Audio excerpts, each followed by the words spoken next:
Why is it that Jews have been kicked out of over 100 countries in the last 1,000 years, and yet wherever they go, they rise to the top, whether it's economically, politically, socially, but they are successful in, Western cultural terms. Yet many feel, oh, the Jews, they're just oppressors, they're victimizers. Hmm, why would they have that opinion when others don't have that? What's the distinction? Well, let's hear from Jordan Peterson, what he has to say, and then I'm going to share some thoughts that I think Jordan Peterson should listen to. I want to read something from your article, okay, that's directly relevant to that. It's from a section called "It Was Like a Dam Burst," and so this is right after October 7th. And these are comments by Robert Krell, who's the former director of postgraduate education in the Department of Psychiatry at the University of British Columbia. The impression that the violence unfolding around them is somehow invisible to the state responsible for their protection has overwhelmed not only relative newcomers to Canada like Rugheimer, man you discussed, but also Jews who have lived in Canada for decades. Then you refer to Robert Krell. And next section is, almost none of these verbal or physical assaults, okay, so we're talking about repeated demonstrations, for example, all across the country, long-term occupations of university campuses, most particularly at McGill and at the University of Toronto, with like sporadic outbursts at Concordia, which is its own kind of rat hole, and then in a variety of other places across Canada, right? Riots in Montreal as well, downtown demonstrations in Toronto. Almost none of these verbal or physical assaults are coming from white supremacists, very rare breed in Canada, or anti-Semites of the right-wing variety. Now, those people exist. I mean, when I joined forces with the Daily Wire, one of whose lead spokespeople, let's say, is Ben Shapiro, who's probably the most well-known Orthodox Jew, American Orthodox Jew in the world, the right-wing anti-Semites came after me in droves, and they had been doing that for years for a variety of reasons. So those people exist, and they're entirely detestable in 15 different dimensions, but they're not organized in the same manner as these left-wing anti-Semites, and they don't pose anywhere near the danger. And, well, this is what you describe in your article. They are being carried out by self-described progressives, Arabs, and often recent immigrants who are operating inside an ideological framework of settler colonialism, which casts Canada, the US, Australia, and most of all Israel as irredeemably illegitimate constructs of imperialism, capitalism, genocide, and racism. It's an ideology that has found a comfortable home in Trudeau's Canada. Okay, so let's zero in on this a little bit. So sure, I wrote an article about Jewish support for the Democrats about 3 months ago for a UK publication. It was, I tried to publish it at the National Post and at the Telegraph, and they'll usually pretty much take whatever I send them, but they found this one too contentious. And that's odd. Yeah, you saw it. No, I say that's odd. Well, where did it appear finally? It appeared in, let's see. I can't, okay. It escapes me momentarily. After you should send it to me. I'll send it to you, but let me just tell you, it's just because in the US, the support among Jews for the Democrats is very high. Yep. It historically runs 75 to 80%. Now, you draw some relationships in your article, which I think are very much worth drawing, because I don't know, maybe this took the Jewish liberal community by surprise. But it's completely unsurprising if you understand the progressive ideological agenda that the Palestinians were cast as victims. And if people are going to play out a victimizer narrative, which is a progressive narrative, the Jews are always going to be cast as victimizers because they are overrepresented in positions of authority and preeminence, radically so. And now my interpretation of that is that the competent rise to the top, and there's a variety of reasons for excessive Jewish competence, and it's marked, for example, in the fact that the Jews have produced an overwhelmingly disproportionate number, let's say, of Nobel laureates, right? And so it's a culture that places tremendous emphasis on intellectual ability, and there's more to it than that.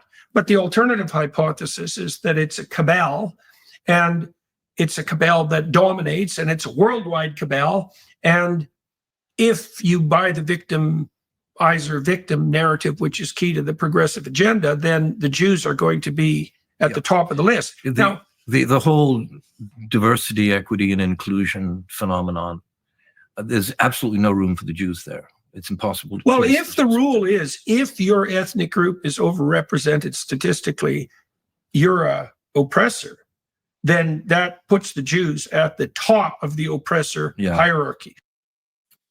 Some fascinating thoughts over here. So I'd like to get a little deeper into this idea. Where does it come, this idea of victim and victimizer? So Western culture is based on rights. And because it's based on rights, well, then if you took away my rights, then guess what? I'm the victim and you are the victimizer. So inherent in Western culture is this notion of rights that will lead then to victim and victimizer. But that's not the Jewish way. The Jewish way is we are commanded by God, and therefore we have responsibilities. We have responsibilities between us and God. We have responsibilities between us and our families. With a spouse, we have a responsibility to our community. We have a responsibility to the global community. It's not a question of what is your rights. You don't have rights. You have responsibilities. If I lead myself and walk through life thinking about what am I responsible to do in any given situation, any relationship, any difficult experience I'm going through, if I'm thinking about my rights, well, I have my rights, and well, maybe I'm going to become a victim because of that. But if I'm trained to think not about what my rights are, but what's my responsibility? Not only is what is my responsibility, God created each and every one of us unique. Why are we unique? Because we all are unique in our responsibility, and that responsibility changes or can ruin an eternal plan. So let's not talk about rights. Let's not talk about victims and victimizers, the oppressors, the oppressed.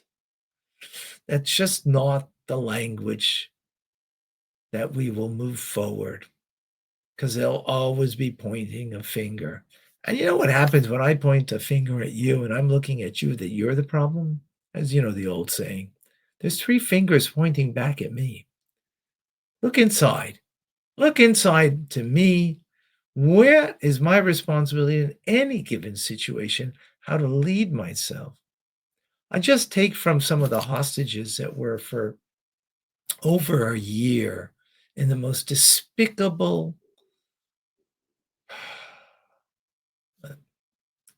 situation.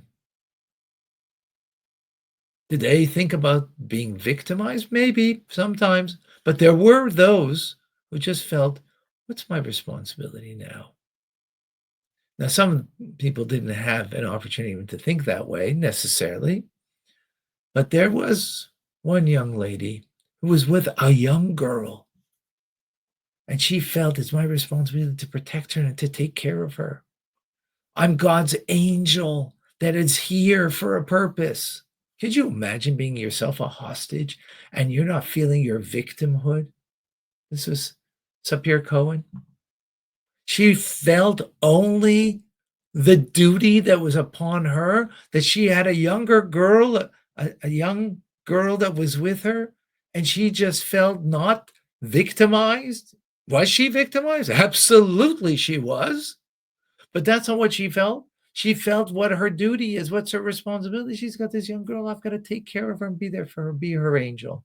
And so she was. If she can do that in such a extreme situation, let's all try to think that way and lead our day more that way, not but of our rights, but of our responsibilities. And boy, will we change the world for good and bring redemption to this world. Join me to learn more about this from Tanya, the teachings of the Tanya daily, Mondays through Fridays, 9:30 a.m. Eastern Standard Time. If you've enjoyed this comment, you'll hear a lot more that will help you in your life and improve the lives of many.